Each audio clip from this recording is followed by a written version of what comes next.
Dios les bendiga, amados hermanos, amadas hermanas en Jesucristo, amigos y amigas. Es para mí un gozo, un privilegio en el amor de Jesucristo el desearles que se encuentren bendecidos, prosperados y en victoria en el Señor, siguiendo esta serie de estudios bíblicos que es nuestro anhelo, nuestro deseo que sea de bendición para todos y cada uno de los que lo puedan escuchar y también estudiar en casa, porque lo hacemos con el anhelo y el deseo sincero que la palabra del Señor llegue a todos los corazones de los que la puedan escuchar y estudiar, ya sea en esta transmisión en vivo o que posteriormente lo hagan. Antes vamos a orar para que este momento sea de gran bendición para todos y cada uno de los que estamos en sintonía. Allí donde quiera que estén, acompáñame a orar. Padre y buen Dios, te damos gracias por esta oportunidad que nos brindas nuevamente de estarnos reuniendo a través de esta red social.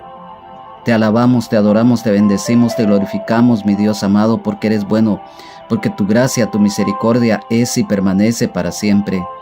Gracias, Señor, porque eres bueno, porque tu misericordia es tan grande que es a través de tu gracia redentora es que nosotros tenemos ahora salvación, sanidad, libertad, vida eterna en abundancia y el perdón de nuestros pecados a través del sacrificio que tú hiciste en la cruz del Calvario, Señor Jesús, derramando tu sangre preciosa y dando tu vida por nosotros.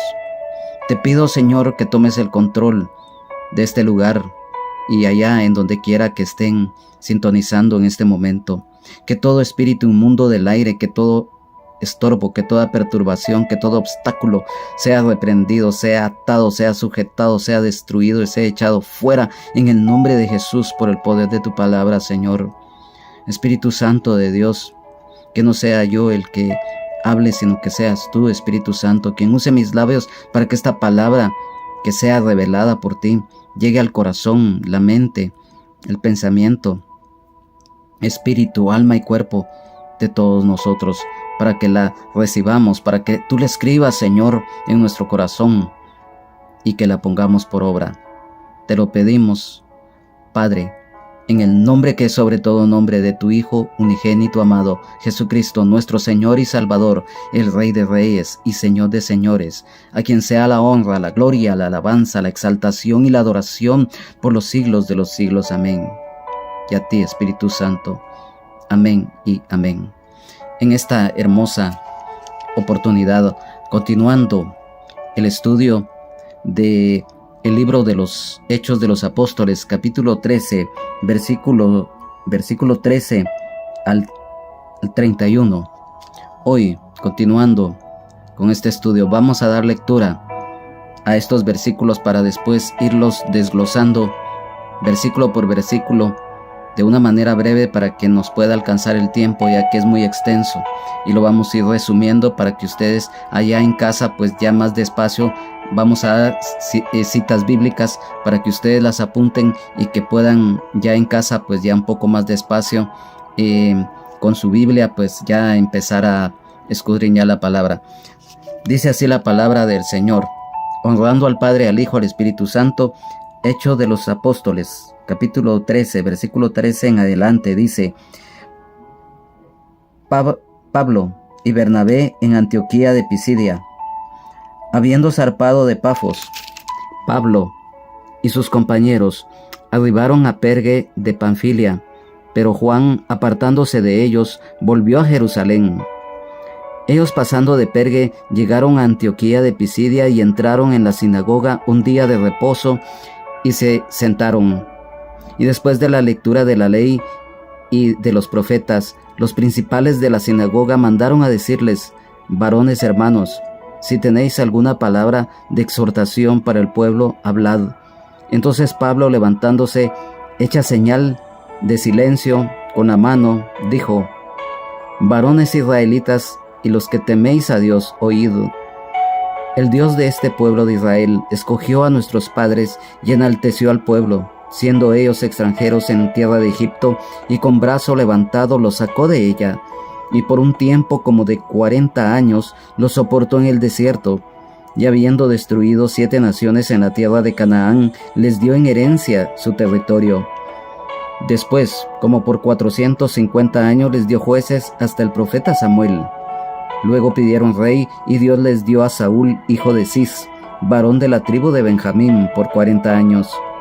Quitado éste, les levantó por rey a David, de quien dio también testimonio diciendo: He hallado a David, hijo de Isaí, varón conforme a mi corazón, quien hará todo lo que yo quiero. De la descendencia de éste, y conforme a la promesa, Dios levantó a Jesús por Salvador a Israel. Antes de su venida predicó Juan el bautismo de arrepentimiento a todo el pueblo de Israel. Mas cuando Juan terminaba su carrera dijo: ¿Quién pensáis que soy? No soy yo él, mas he aquí viene tras de mí uno de quien no soy digno de desatar el calzado de los pies. Varones hermanos, hijos del linaje de Abraham, y los que entre vosotros teméis a Dios, a vosotros es enviada la palabra de esta salvación, porque los habitantes de Jerusalén y sus gobernantes, no conociendo a Jesús, ni las palabras de los profetas, que se leen todos los días de reposo, las cumplieron al condenarle, y sin hallar en él causa digna de muerte, pidieron a Pilato que se le matase. Y habiendo cumplido todas las cosas que de él estaban escritas, quitándolo del madero, lo pusieron en el sepulcro. Mas Dios le levantó de los muertos, y él se apareció durante muchos días a los que habían subido, fueron juntamente con él de Galilea a Jerusalén, los cuales ahora son sus testigos ante el pueblo. Amén. Definitivamente, acá nos damos cuenta que ya las buenas nuevas de salvación en Jesucristo empezaban a divulgarse a través del apóstol San Pablo, Bernabé y de Juan Marcos. A pesar de la persecución que empezaba, ya había empezado específicamente después del martirio de Esteban, como lo estudiamos anteriormente, siguió. Las buenas nuevas de salvación empezaron a ser divulgadas por estos varones. Y dice la palabra de Dios aquí en el versículo 13 del capítulo 13: habiendo zarpado de Pafos, Pablo y sus compañeros arribaron a Perge de Panfilia, pero Juan, apartándose de ellos, volvió a Jerusalén. Vemos acá que definitivamente ellos, los tres, zarparon del puerto de Pafos, y que allí en Perge, que pertenecía a la jurisdicción de Panfilia, que ya lo vamos a detallar sobre ello, pero Juan se apartó de ellos. No lo dice la palabra en sí, sino que más adelante, cuando hubo una pequeña controversia, cuando se dio de que Pablo escogió a Silas como compañero y Bernabé se fue con Juan Marcos, debido a esto, de que Juan Marcos partió a Jerusalén, ya no siguió con ellos por algún motivo, y definitivamente esto más adelante causó tal vez no divisionismo, pero sí algo que definitivamente hizo que tanto el apóstol Pablo como Bernabé siguieran caminos distintos, pero siempre en un mismo sentir, llevando la palabra. En cuanto dice acá que ellos arribaron a Perge, quiero decirte, amado hermano, amada hermana, que Perge de Panfilia estaba localizada al sur de Anatolia, lo que hoy se conoce como Turquía, y estaba en la orilla de un río que se llama Río Cestro. Y allí, en ese lugar, en esa ciudad, se encontraba un templo pagano dedicado al ídolo llamado Artemisa. Recordemos que Artemisa, entre comillas, era una diosa, la cual le rendían tributo. Y la palabra Perge viene del idioma griego pergeo, o sea, P-E-R-G-E-O, lo cual tiene una raíz, es pérgalos, siempre en el idioma griego. Y esta ciudad de Perge le hacía la competencia a Éfeso en ese tiempo en muchos aspectos, tristemente en lo que era el culto idolátrico. Entonces vemos que esta ciudad, esta parte de Perge, pertenecía a la región de Panfilia. Panfilia significa en el idioma griego todas las razas y se deriva de Panfulia. Y esta provincia romana estaba en el sur de lo que es Licia, que era otra localidad siempre ahí en Asia Menor, lo que hoy es Turquía. Y nos damos cuenta que estaba también cerca de Pisidia y de Cilicia, otras ciudades también de esa misma región. Entonces nos damos cuenta que Panfilia por un tiempo formó parte del reino de Lidia. Luego fue absorbida por los persas, luego por los seleucidas, que eran, digamos, descendientes del rey griego Seleuco, que él fue rey de Siria y toda esa región de Turquía, de Israel en ese tiempo. Y también más adelante formó parte del reino de Pérgamo.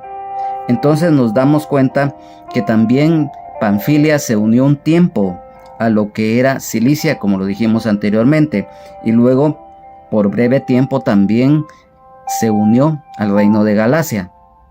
Entonces nos damos cuenta que efectivamente en esos lugares se empezó a divulgar la palabra de Dios. Entonces vemos acá en el versículo 14 que dice: ellos, pasando de Perge, llegaron a Antioquía de Pisidia y entraron en la sinagoga un día de reposo y se sentaron. Vemos acá que efectivamente, debido a la dispersión de los primeros creyentes de la iglesia, muchos judíos tuvieron que huir y llegaron a muchas regiones de lo que es la parte de Turquía en Asia Menor. En el anterior capítulo vimos que llegaron muchos a Chipre y a Cirene, que se encontraba en Libia, lo que hoy es África del Norte. Entonces llegaron, dice, a ese lugar y ahí había una sinagoga.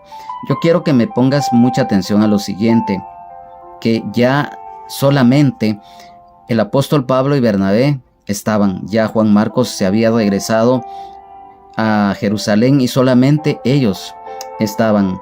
Y entonces llegaron a Antioquía de Pisidia. Aquí mismo en Hechos de los Apóstoles capítulo 14 versículo 19 nos dice la palabra del Señor: entonces vinieron unos judíos de Antioquía y de Iconio, que persuadieron a la multitud y habiendo apedreado a Pablo, le arrastraron fuera de la ciudad pensando que estaba muerto. Luego en 2 de Timoteo capítulo 3 versículo 11 la palabra del Señor dice, cuando dice: persecuciones, padecimientos como los que me sobrevinieron en Antioquía, en Iconio, en Listra, persecuciones que he sufrido y de todas me ha librado el Señor. Allí fue perseguido el apóstol Pablo y allí fue el lugar en donde él fue apedreado y lo dieron por muerto. Y es ahí en donde fue el apóstol Pablo más adelante en su epístola a los Corintios. Él narra que él fue llevado al tercer cielo.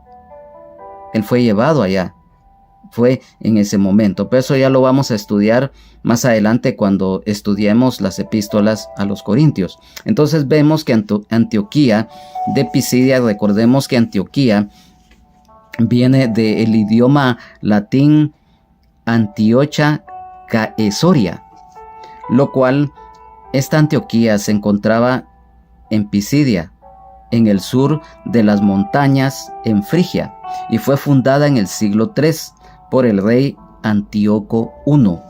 Antioquía en idioma turco es Antakia y está en el mar Mediterráneo y en su momento fue la capital del imperio seleucida y existieron, como lo dijimos anteriormente también en los otros anteriores estudios que hemos tenido, que habían varias ciudades que llevaban el mismo nombre, Antioquía, pero esta es Antioquía de Pisidia. Entonces nos damos cuenta que allí se encontraba una sinagoga. La palabra sinagoga viene del idioma griego sinagoge, que significa lugar de reunión, y en el idioma hebreo viene de la palabra Bet Neset, que significa lugar de la asamblea. La sinagoga era un edificio que estaba dedicado a lo que era el judaísmo, ya que definitivamente sabemos que únicamente en estas sinagogas se daba lectura a lo que era la ley mosaica. No se hacían sacrificios ni holocaustos, porque eso solamente los hacían en el templo de Jerusalén. Entonces, por lo tanto, dice la Biblia acá que tanto el apóstol Pablo como Bernabé entraron a la sinagoga y se sentaron a escuchar la lectura de la ley y de los profetas.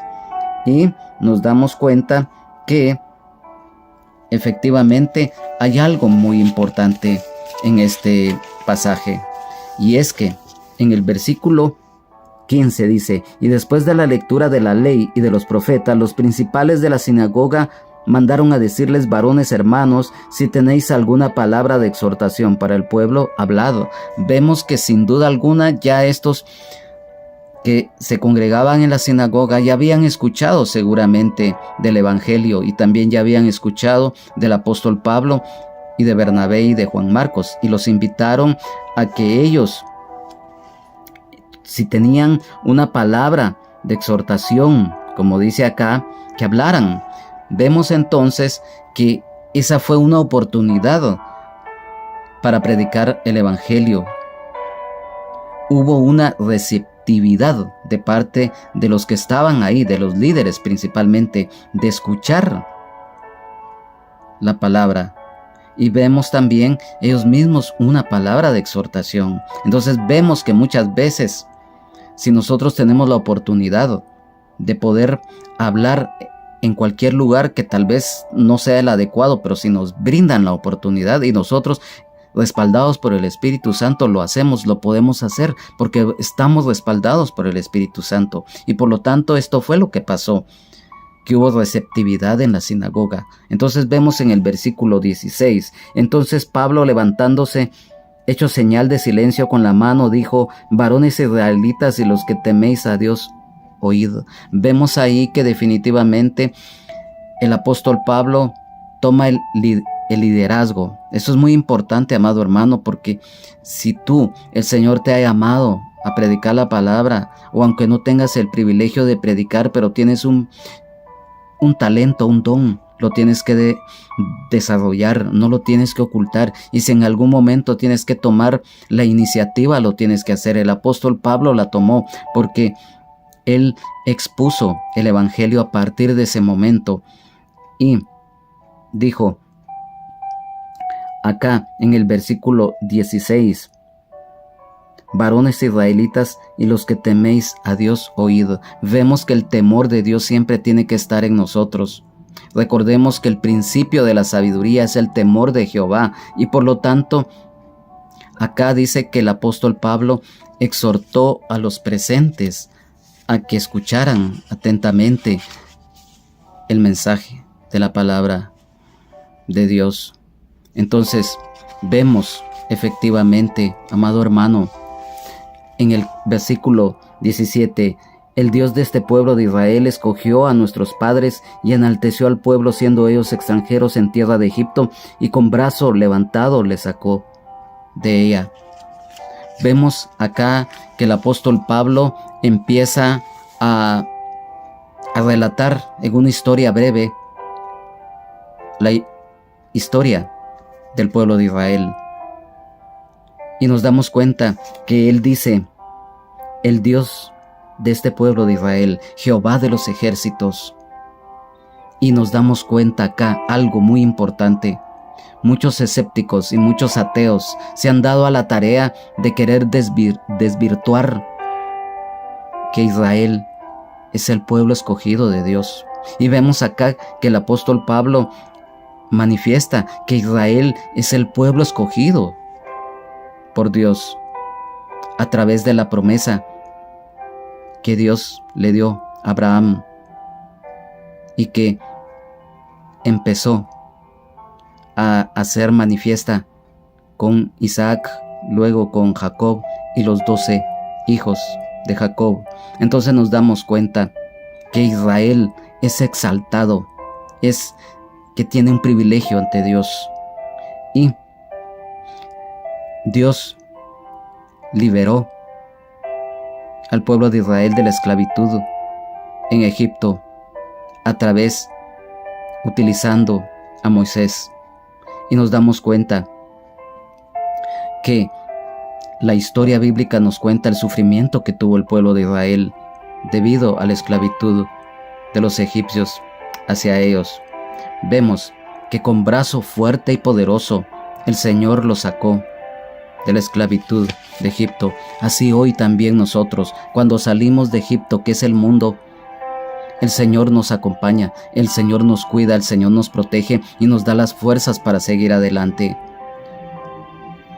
El versículo 18 nos dice: y por un tiempo como de 40 años los soportó en el desierto. Sabemos nosotros que Israel estuvo vagando por el desierto 40 años. Vemos que tristemente el pueblo de Israel, estando en el desierto, murmuró en contra de Dios, murmuró en contra de Moisés. Quisieron y vieron hacia atrás, recordando el pasado nefasto que ellos habían vivido, porque dijeron que querían regresar, que era preferible mejor haber estado y morir en Egipto porque tenían comida, tenían los puerros y los ajos. El recordar el pasado nefasto y querer regresar a ello es muy lamentable. Entonces vemos que el Señor tuvo amor y paciencia con el pueblo de Israel. Y vemos que definitivamente el desierto, hoy en día, a través del tiempo, todos tenemos que pasar por el desierto. Antes de entrar a la tierra de Canaán, el pueblo de Israel pasó por el desierto. Y vivir un desierto no es nada fácil, pero tampoco es imposible. Si tú quieres, amado hermano, amada hermana, entrar a la tierra de Canaán, todos tenemos que pasar por un desierto, tenemos que pasar por un proceso. Muchas veces son muy dolorosos, son de corto, mediano y largo plazo, pero eso nos ayuda a bien, porque si no pasáramos por el desierto, ¿cómo nosotros vamos a estar preparados? Porque Dios no te va a enviar a la batalla sin armas. Dios no envía a ningún siervo ni a ninguna sierva a pelear una batalla sin armas. Va preparado. Así como los soldados en los ejércitos terrenales se preparan, llevan una preparación muy rígida, muy disciplinada, muy dura en el aspecto físico, en el aspecto mental y todo, cuanto más en lo espiritual. El pueblo de Israel tuvo que pasar por el desierto antes de entrar a la tierra prometida, antes de destruir a las 7 naciones que conformaban toda esa parte de Canaán. Entonces vemos que el amor y la paciencia de Dios por 40 años en el desierto se manifestó. Vemos que es en el desierto en donde nosotros tenemos que demostrar definitivamente de qué estamos hechos. Y aquí hay algo muy importante, lo que se conoce como la longanimidad de Dios. ¿Qué es longanimidad de Dios? Esta palabra viene del idioma latín longus, que significa largo, y también esto viene de la raíz animus, que significa alma. Y la longanimidad es la estrecha relación entre la perseverancia y la constancia de ánimo que debemos de tener ante o frente a los obstáculos y las adversidades. Y esto mismo nos trae la benignidad, la clemencia y generosidad O sea, el desierto nos fortalece, nos forma. Yo ponía el ejemplo del soldado. Por ejemplo, acá en Guatemala, los caiviles es lo máximo que un soldado, que un combatiente de élite llega, porque están preparados para todo.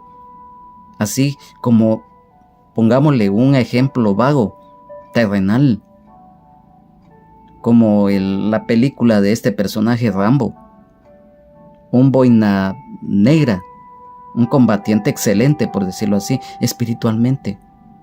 También nosotros lo somos, pero no somos soldados terrenales, somos soldados de Jesucristo. Somos combatientes de élite, porque a través del desierto, de las pruebas, de las tribulaciones, el Señor nos va formando. Eso fue lo que pasó con Israel.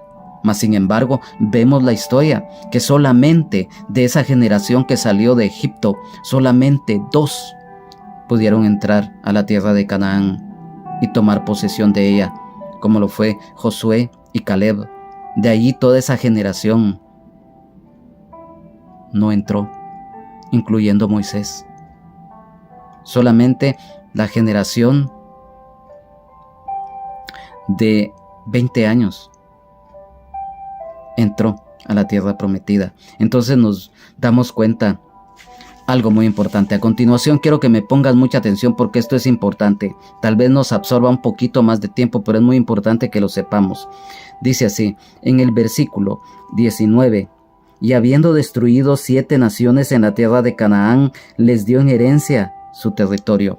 Acá quiero que por favor pongamos mucha atención porque es muy necesario, porque esto es un estudio bíblico.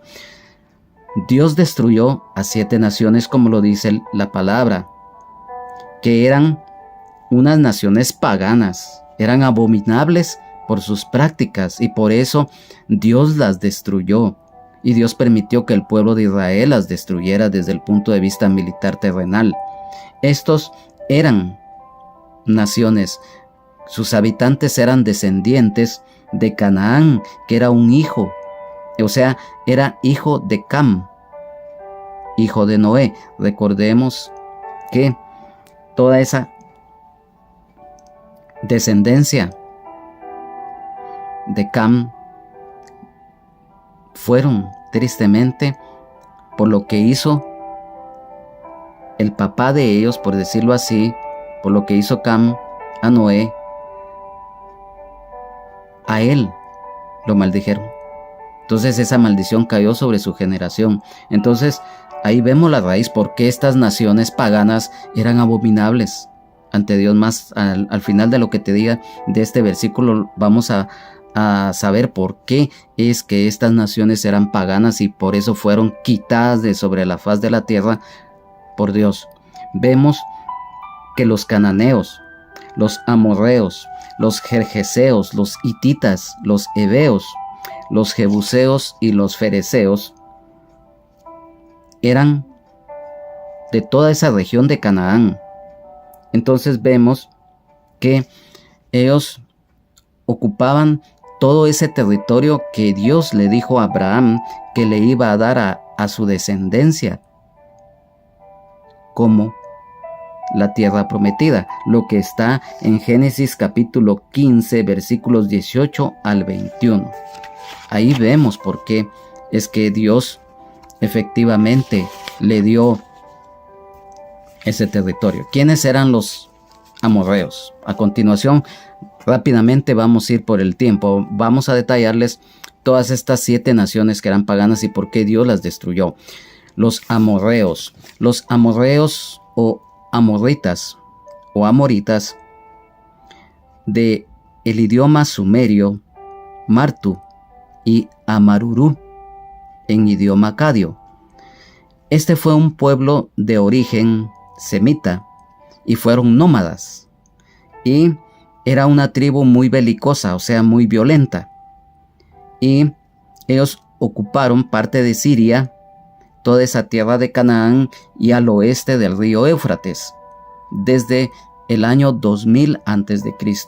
Entonces los amorreos simbolizan suciedad o inmundicias, derivado a que ellos le rendían culto a los ídolos paganos, Y se sabe que en 2 oportunidades estos amorreos llegaron a conquistar Babilonia. Y se cree que uno de los reyes babilónicos, con el nombre Hammurabi, que aparece en la historia secular, él era del linaje amorreo. Luego, los jerjeseos. Los jerjeseos eran descendientes de Het, y este tuvo un hijo que se llamaba Sidón, lo cual estos se encuentran específicamente, de ellos se habla en Génesis capítulo 10, versículo 16, en el primer libro de las Crónicas de los Reyes de Israel, capítulo 1, versículo 14.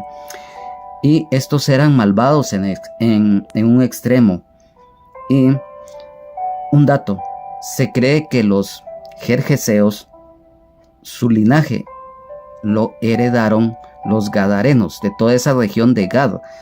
Recordemos el pasaje de San Mateo 8:28 acerca del endemoniado de Gad o gadareno, lo que habla el Evangelio de San Mateo capítulo 8 versículo 28. Por eso vemos entonces por qué en parte que estaba endemoniado y toda esa región definitivamente fue llena de demonios, la región de Gad. ¿Por qué? Porque esto está en el libro de las Crónicas de Israel. Ellos se desviaron, ellos cayeron en ritos paganos. Recordemos que en los tiempos del rey David, cuando iban a la guerra, dice que de los combatientes más feroces, de los mejores combatientes que tenía el ejército de Israel en tiempo del rey David, eran precisamente de la tribu de Gad, pero ellos se desviaron, y por eso fue que esa región fue infestada de demonios. Que el Señor Jesucristo reprenda al diablo. Y el pasaje del endemoniado gadareno es una muestra. Entonces estos gadarenos eran descendientes, después se mezclaron con los jerjeseos, y la palabra jerjeseo significa suelo arcilloso, y se cree que ellos habitaron también al oeste del mar de Galilea. Entonces vemos acá importantes datos. ¿Quiénes eran los hititas? Los hititas eran un pueblo de los siglos 15 y 16 antes de Cristo. Estos descendían de Het, hijo de Canaán, Génesis 10:15. Y estos gobernaron el área de Siria y oeste de Turquía, y lucharon contra Egipto y Babilonia por supremacía. O sea que era una tribu guerrera. Y los registros babilónicos y asirios los mencionan también junto con Siria y Palestina, y los mencionas como la tierra de Ati, H-A-T-T, lo cual está en Josué 1:4. Y vemos que Abraham compró de ellos la cueva en donde él enterró a Sara. Esto está en Génesis 23.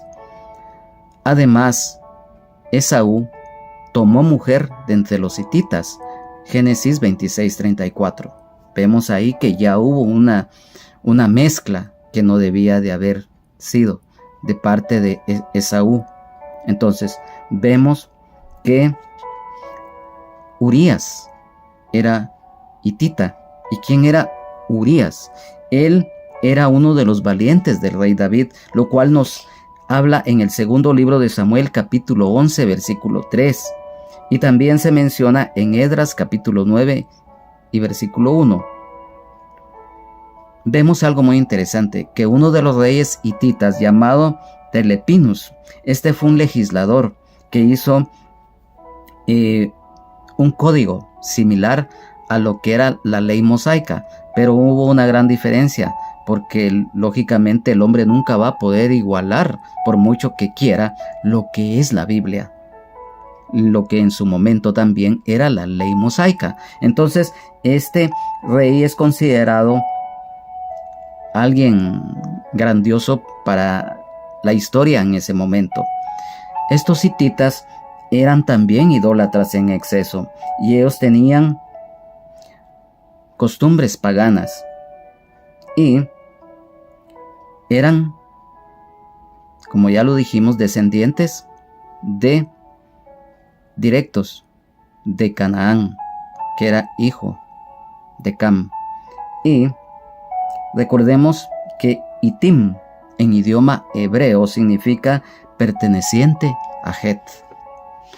Entonces, vemos acá que también los heveos, esta raza, eran descendientes de Canaán y habitaron en la ciudad de Siquem, y además residían al pie del monte Hermón, en la tierra de Mizpa.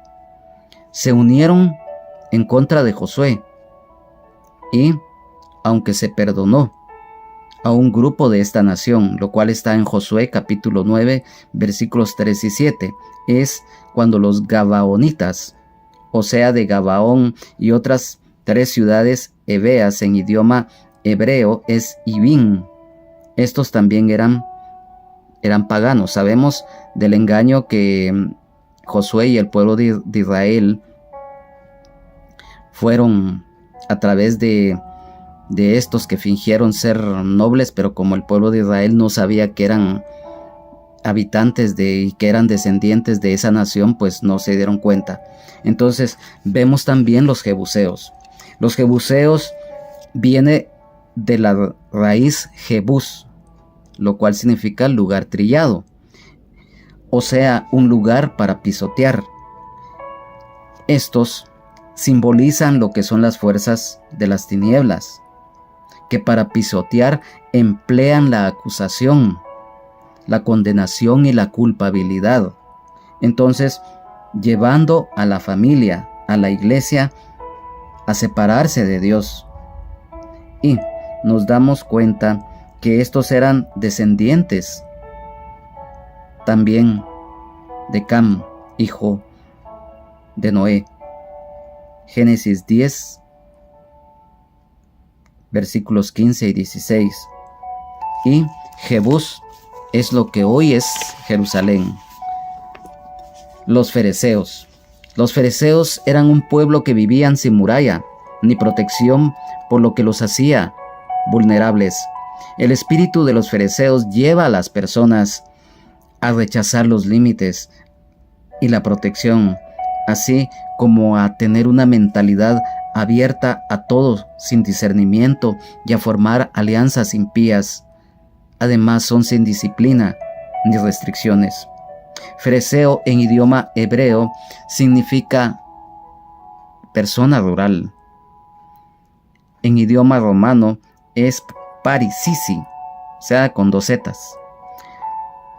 Fereceo también significa aldeanos o habitantes del campo. Estos habitaron alrededor del año 2300 a.C. en la parte sur de Canaán, en la región montañosa de Judá y Efraín. Y era una ciudad abierta, como ya lo dijimos, sin murallas y sin protección, acomodados, abandonados a su suerte, y cerca de Betel y de Jai, y en medio de la ciudad de Or y del desierto del Negev. Finalmente, los cananeos. Estos eran antiguos pueblos que habitaron en Canaán, en la orilla oriental del mar Mediterráneo, y en la Biblia se relata que desde el Líbano hasta el arroyo de Egipto, en el sur, y el valle del río Jordán en el oriente, lo cual está en Génesis capítulo 10 y en Números 34. Se le llama Canaán, ocupando la misma área que es de Israel y el Líbano, más porciones pequeñas de Jordania y de Siria. Eran sus habitantes impíos, idólatras, descendientes de Canaán, nieto de Noé, y era hijo de Cam. Jueces 1, 9 y 10. Aquí hay un dato muy importante, que Canaán también se refiere en conjunto a las 7 naciones paganas en conjunto. Y Canaán viene del idioma hebreo Kenaán, cuya raíz es Kena, y significa ser derribado por una carga pesada, y por extensión es humilde, sometido, merodeador, y el pecado de los cananeos a eso como dije al principio, ¿qué fue lo más abominable que los cananeos en sí hicieron? Ellos practicaban la idolatría, el incesto, la homosexualidad. Practicaban el sacrificio de niños a los ídolos. Practicaban también lo que era el bestialismo, o sea, el tener relaciones sexuales con animales. Eso es una abominación tremenda a Dios. Y eso lo practicaban estos cananeos. Y por eso el Señor los quitó de sobre la faz de la tierra y le entregó ese territorio a Israel. Entonces vemos en el versículo 20 dice: después, como por 450 años, les dio jueces hasta el profeta Samuel.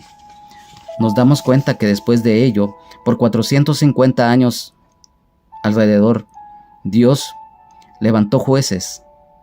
Sabemos todo lo que sucedió en ese tiempo, la historia de los jueces de Israel hasta el tiempo del profeta Samuel, que fue el último juez de Israel. Y vemos que el profeta Samuel es un nombre propio de origen hebreo y en su variante español significa escuchado por Dios, Dios ha oído, o también a quien Dios escucha. El profeta Samuel nació en Ramá en el año 1104 y él falleció en el año 1012 a.C. Vemos que después del tiempo de los jueces, tristemente el pueblo de Israel se fue contaminando.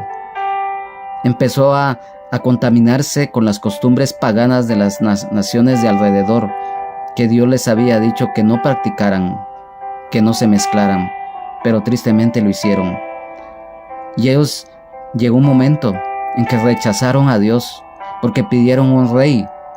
Ellos mismos dijeron que querían tener un rey como los reyes que tenían las naciones de alrededor, que cuando iban a la guerra el rey iba adelante. El profeta Samuel les hizo ver que al final no estaban desechando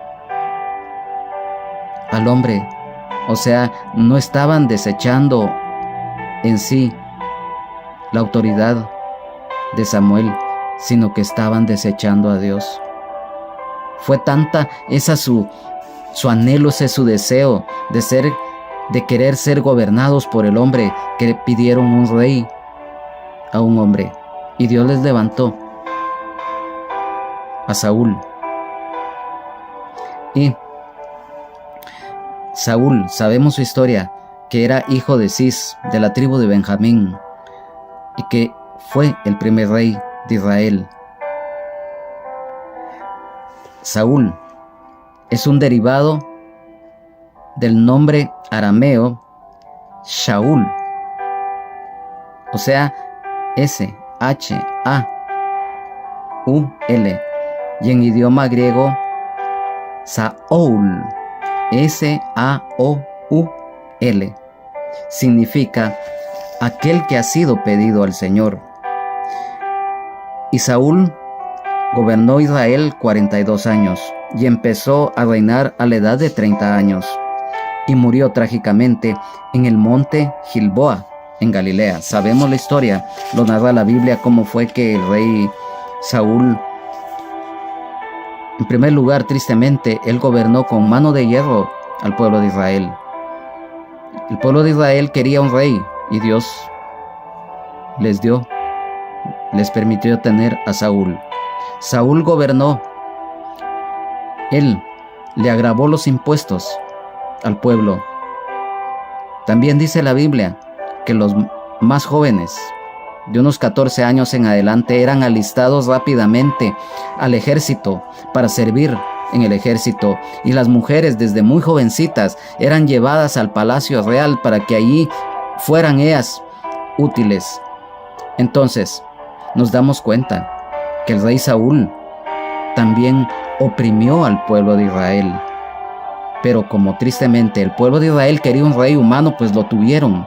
Y muchas veces la necedad, la desobediencia, la terquedad del ser humano nos hace cometer esa clase de errores. Muchas veces no queremos que el Señor reine en nuestras vidas, queremos hacer lo que se nos da la gana, queremos hacer lo que nosotros pensamos que es, pero no es así. El Señor tiene pensamientos y planes de bien para nosotros, pero somos nosotros los que muchas veces detenemos esas bendiciones por desobediencia, por rebeldía, por pretender muchas veces querer hacer lo que queremos hacer y no es así.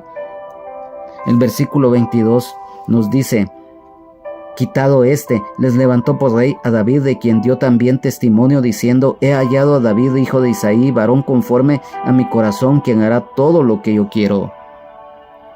Vemos que a la muerte del rey Saúl asciende al trono el mejor rey que tuvo el pueblo de Israel, como fue David, hijo de Isaí. Dios escogió a David para rey de Israel a través de la Biblia. Lo leemos y lo sabemos y lo creemos de corazón. Vemos que hay una aprobación divina para que esto fuera una realidad. Dios se exalta y vemos que David, rey de Israel, es un nombre bíblico de origen hebreo, de connotaciones positivas. ¿Y por qué decimos esto? Porque es su significado: amado de Dios o querido, favorito de Dios. Comenzó a reinar a los 30 años. Sabemos la historia del rey David. Y algo muy importante quiero que nos pongamos con mucha atención a esto: de la descendencia de o sea, del rey David, y conforme a la promesa, Dios levantó a Jesús por Salvador de Israel. Sabemos que cuando el Señor Jesucristo en su ministerio, los enfermos se acercaban para ser sanados, principalmente aquellos 2 ciegos que dice la palabra que cuando lo vieron empezaron a gritar: Señor, hijo de David, ten misericordia de nosotros. Señor, hijo de David, decían. ¿Por qué? Porque al Señor Jesucristo, uno de los títulos divinos es precisamente el Hijo de David. El pueblo de Israel lamentablemente no entendió esto, porque ellos esperaban un Salvador, un caudillo militar que los viniera a liberar desde el punto de vista terrenal del oprobio, de la esclavitud y de la bota del Imperio Romano. Pero no era eso. El pueblo de Israel esperaba al Mesías, esperaban al rey de Israel, como Moisés se los había también profetizado, pero ellos tenían el concepto totalmente equivocado y pensaban que el hijo de David era, como lo reitero, un caudillo militar, una especie como de Robin Hood que los viniera a liberar, o una especie de los jueces que tuvieron en la antigüedad. Pero no era eso. Efectivamente venía por algo más profundo, por algo espiritual que nos va a dar las bendiciones espirituales y celestiales, como lo sabemos.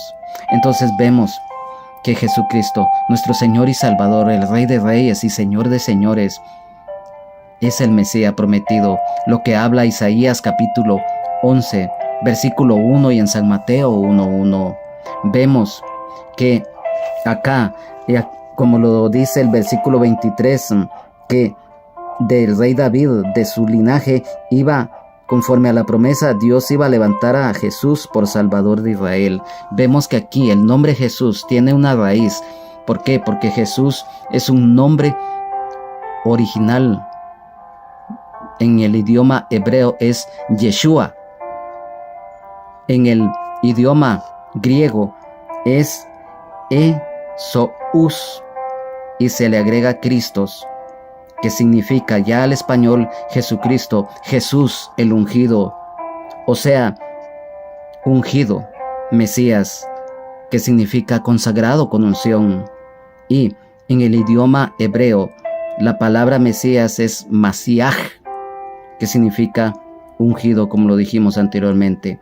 O sea que esto nos hace dar con que Cristo es el Mesías ungido.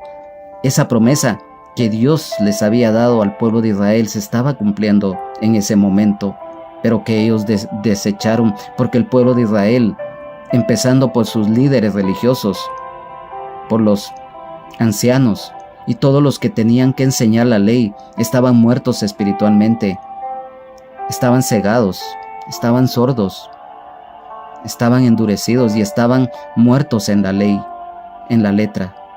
Y por eso ellos no vieron que el Mesías prometido, el Rey de Israel, ahí estaba a través de Cristo. Entonces, vemos que el apóstol Pablo aquí les dice que Dios levantó a Jesús por Salvador de Israel. En 1 de Timoteo 1:15, quiero que pongamos atención porque es muy necesario que lo leamos. 1 de Timoteo capítulo 1 versículo 15 nos dice: palabra fiel y digna de ser recibida por todos, que Cristo Jesús vino al mundo para salvar a los pecadores, de los cuales yo soy el primero. Vemos, ahí estaba la palabra del Señor confirmando eso, pero que el pueblo de Israel, lamentablemente en ese momento, los que no creyeron, no lo percibieron y no lo entendieron. Segunda de Timoteo capítulo 1 versículo 10 nos dice: pero que ahora ha sido manifestada por la aparición de nuestro Salvador Jesucristo, el cual quitó la muerte y sacó a luz la vida y la inmortalidad por el Evangelio. Hebreos 7:25. La palabra del Señor acá en Hebreos capítulo 7 versículo 25 nos dice: por lo cual puede también salvar perpetuamente a los que por él se acercan a Dios, viviendo siempre para interceder por ellos. Mira, ahí lo está confirmando el Señor. Mira qué hermosa palabra. Y en 1 de San Juan capítulo 4 versículo 14 nos dice, versículo 4 y versículo 14 nos dice: y nosotros hemos visto y testificado que el Padre ha enviado al Hijo, el Salvador del mundo. Entonces ahí estaba la confirmación de ello. Y en el versículo 24 nos dice: antes de su venida predicó Juan el bautismo de arrepentimiento a todo el pueblo de Israel. Vemos la labor ministerial de Juan el Bautista. Vemos que el bautismo realizado de Juan era para dejar el pecado atrás y vivir siendo fieles a Dios. Los que se quisieron salvar de la ira de Dios debían de arrepentirse. Pero algo muy importante, que la salvación eterna requería que el cambio de corazón estuviera ligada a la fe en Jesucristo. Recordemos lo que dice San Juan 3, 16, 17. Entonces, nos damos cuenta cómo paso a paso el apóstol Pablo, en su discurso en la sinagoga, les fue dando las buenas nuevas de salvación en Cristo Jesús a los que estaban reunidos. Y vemos a través de estos versículos que el Señor a nosotros nos está diciendo lo que realmente debemos de conocer y de saber. Entonces, en el versículo 25 también nos dice: mas cuando Juan terminaba su carrera, dijo: ¿quién pensás que soy? No soy yo él, mas he aquí viene tras de mí uno de quien no soy digno de desatar el calzado de los pies. La humildad es algo muy importante en nosotros. La humildad de Juan el Bautista,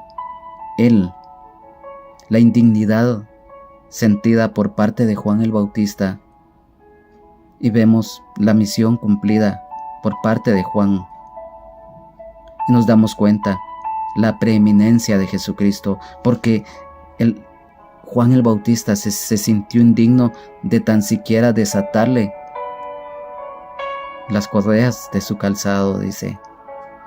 Entonces, vemos en el versículo 26, varones hermanos, hijos del linaje de Abraham, y los que entre vosotros teméis a Dios, a vosotros es enviada la palabra de esta salvación al pueblo de Israel. Lamentablemente el pueblo de Israel en su mayoría rechazó el plan de salvación en Cristo Jesús, y por ese rechazo tuvieron consecuencias y las siguen teniendo y las seguirán teniendo hasta que el Señor Jesucristo venga al final de la gran tribulación y empiece el trato ya del Señor con el pueblo de Israel directamente.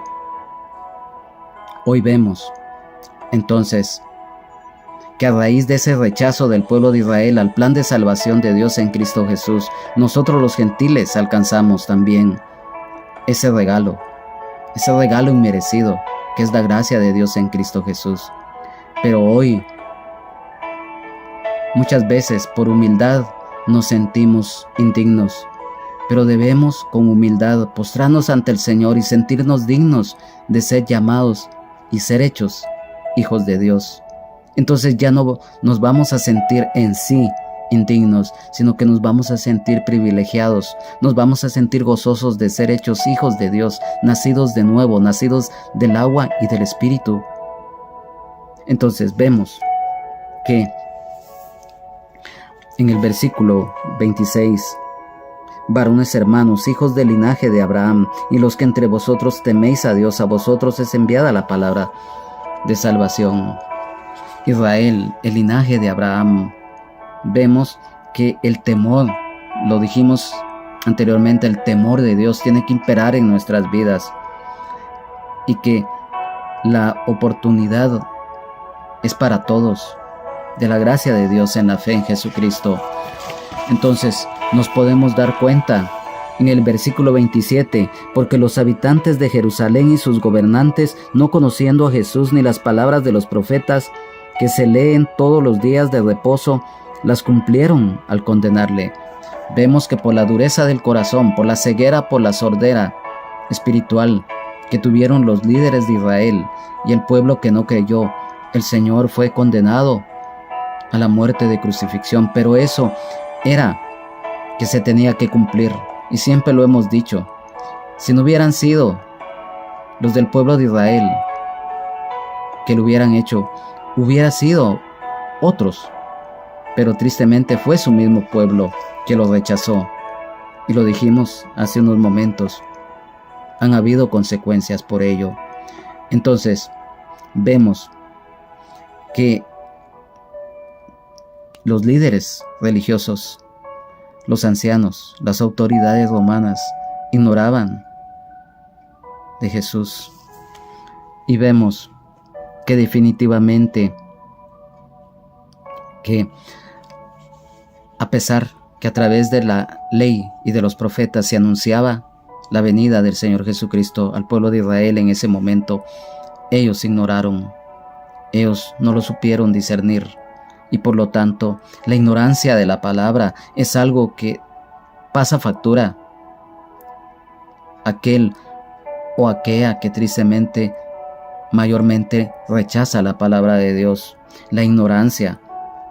Y ellos, como lo dijimos, ellos condenaron al Señor Jesucristo sin discernir realmente lo que ellos estaban haciendo, porque si ellos lo hubieran entendido, no hubiera pasado lo que pasó en sí, pero era necesario que pasara, porque lo reiteramos, si no hubieran sido el pueblo de Israel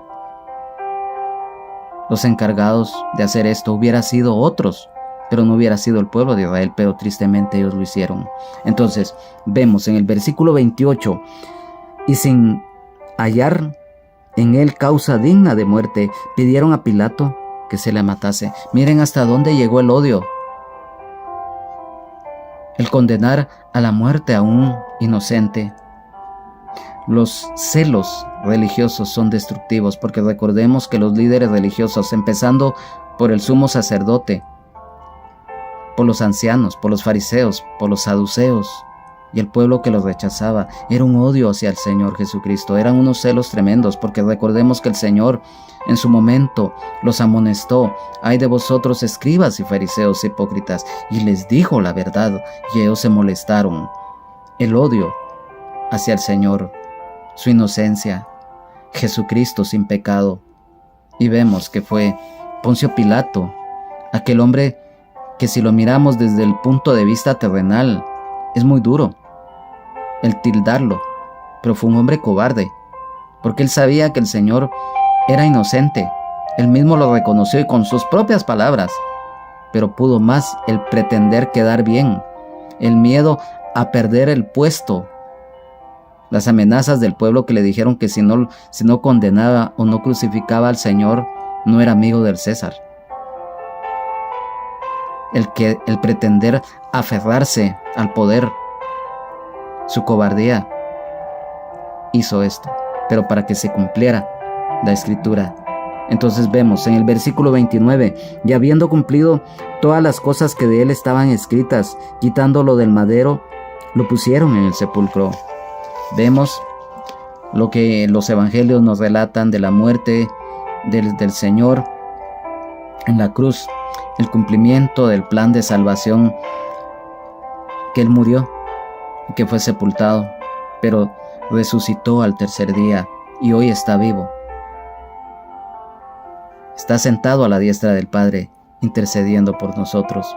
Entonces nos damos cuenta que a través del sacrificio en la cruz del Calvario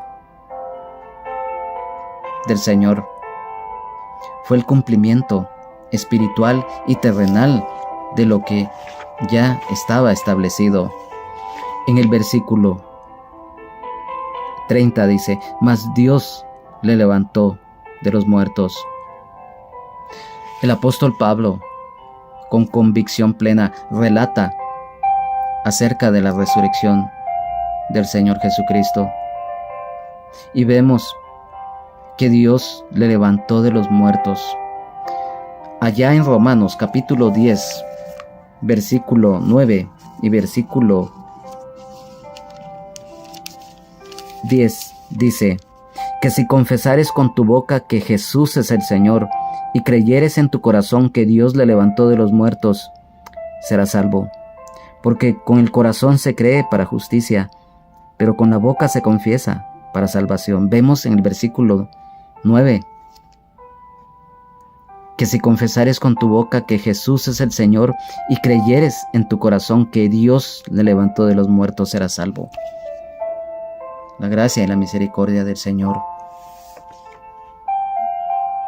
Dios levantó de los muertos al Señor. El Señor estuvo 3 días y 3 noches en el corazón de la tierra, tal como Él se los había dicho al pueblo de Israel cuando aquella generación malvada le pidió una señal para creer en Él. Y Él les dijo que señal no les era dada, sino únicamente la señal del profeta Jonás, que así como Jonás había estado en el vientre del pez 3 días y 3 noches, el Hijo del Hombre iba a estar en el corazón de la tierra 3 días y 3 noches, lo cual se cumplió. Recordemos que el Señor fue allá abajo y le fue a dar el tiro de gracia, como se dice comúnmente, al enemigo, porque le fue a quitar las llaves de la muerte y del Hades al enemigo, a su territorio, lo cual está escrito en Apocalipsis capítulo 1. En Apocalipsis capítulo 1, versículo 18, que dice, y el que vivo y estuve muerto, mas he aquí que vivo por los siglos de los siglos, amén, y tengo las llaves de la muerte y del Hades. Entonces vemos que el Señor resucitó y hoy dice la Biblia que si el Señor no hubiera resucitado, vana sería nuestra fe. El Señor está vivo. Él es eterno. Él vive por los siglos de los siglos. Amén. Entonces nos damos cuenta en el versículo 31, y Él se apareció durante muchos días a los que habían subido juntamente con Él de Galilea a Jerusalén, los cuales ahora son sus testigos ante el pueblo. Vemos que el Señor se apareció.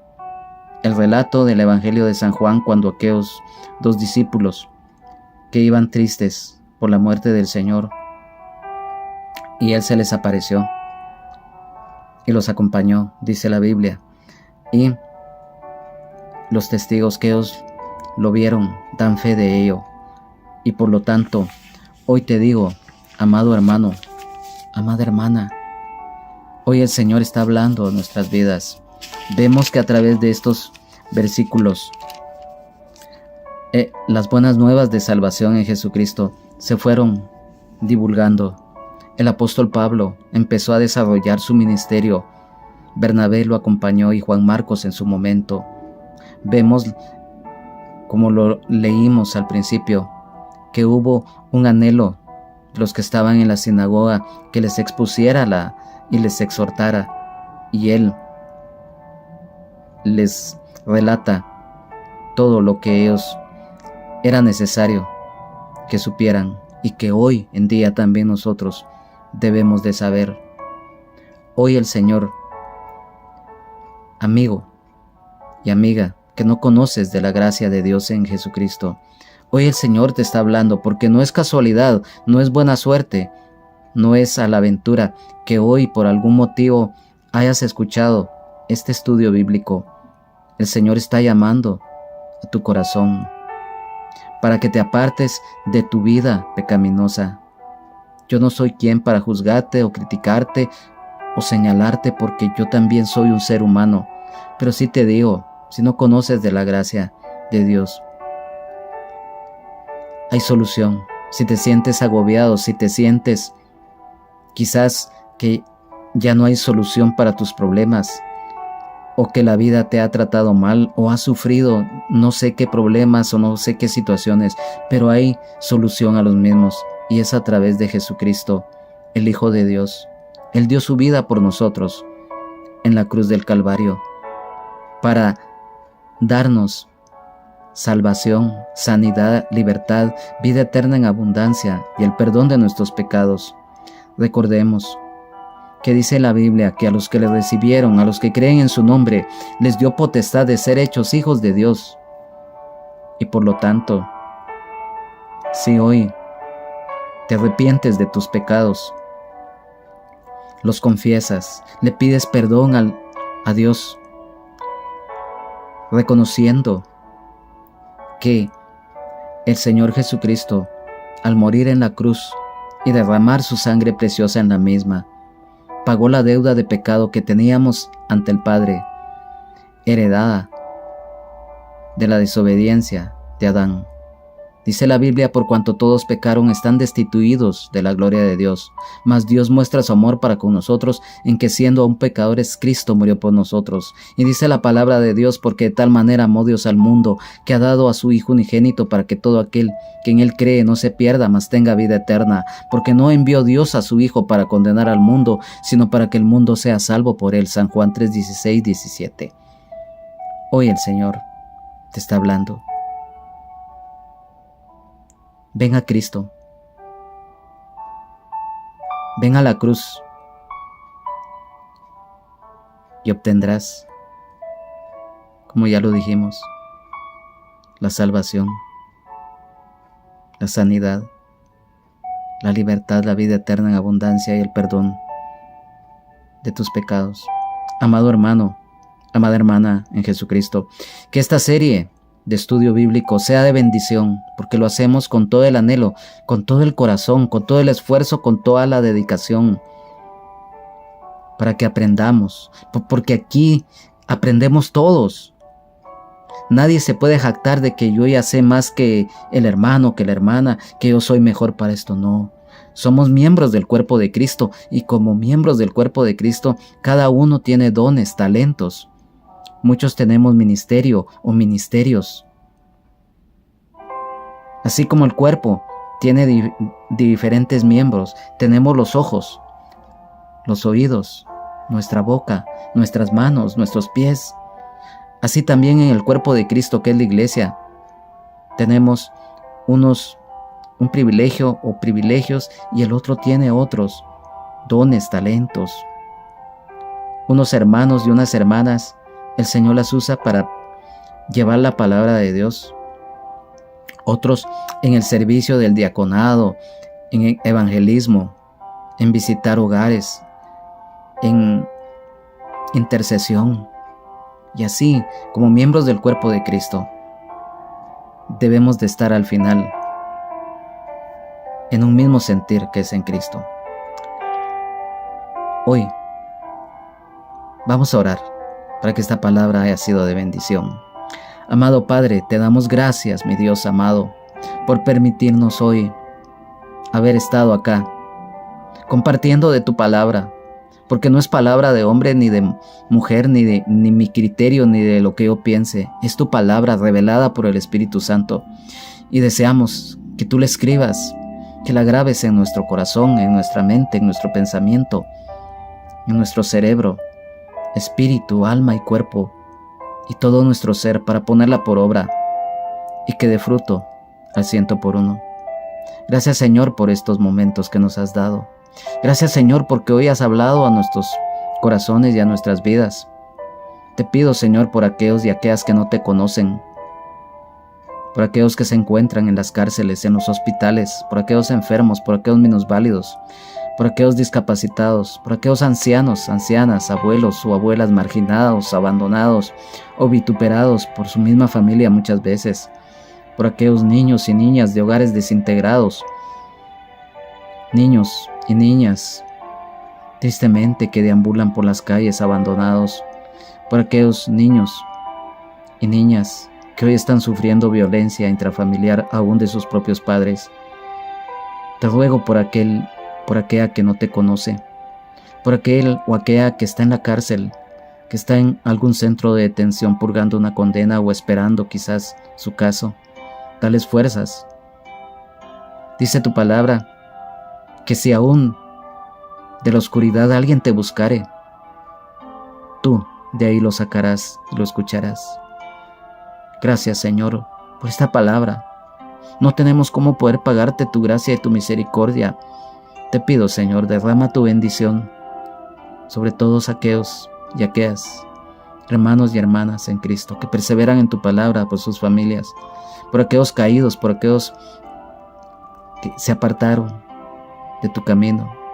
Atráelos con lazos de amor y de misericordia para que se reconcilien contigo, Señor, por aquel hermano, por aquella hermana que se apartó, por aquel y por aquella que no te conoce. Por mi familia también te lo pido, por mis hijos, por toda mi familia, para que muy pronto también ellos vengan a tus pies y reconozcan que separados de ti nada somos, separados de ti nada podemos hacer.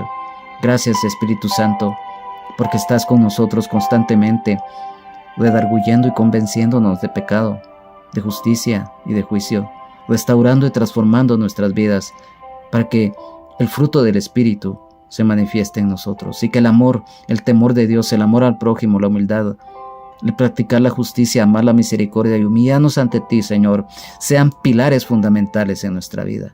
Gracias, Padre, gracias, Señor, gracias, Espíritu Santo. Amén y amén. Ha sido para mí un privilegio en el amor de Jesucristo el haber compartido en esta oportunidad el estudio bíblico, reiterando que sea de bendición, y siempre estamos acá y seguiremos en la próxima oportunidad continuando este estudio bíblico versículo por versículo del libro de los Hechos. Vamos en el capítulo número 13 y hoy estudiamos del versículo 13 al 31 y el próximo será del versículo 32, si así lo decide el Señor y si Él no ha venido. Que Dios les bendiga, Jesucristo les ama, sean llenos del Espíritu Santo. Amén, amén y amén.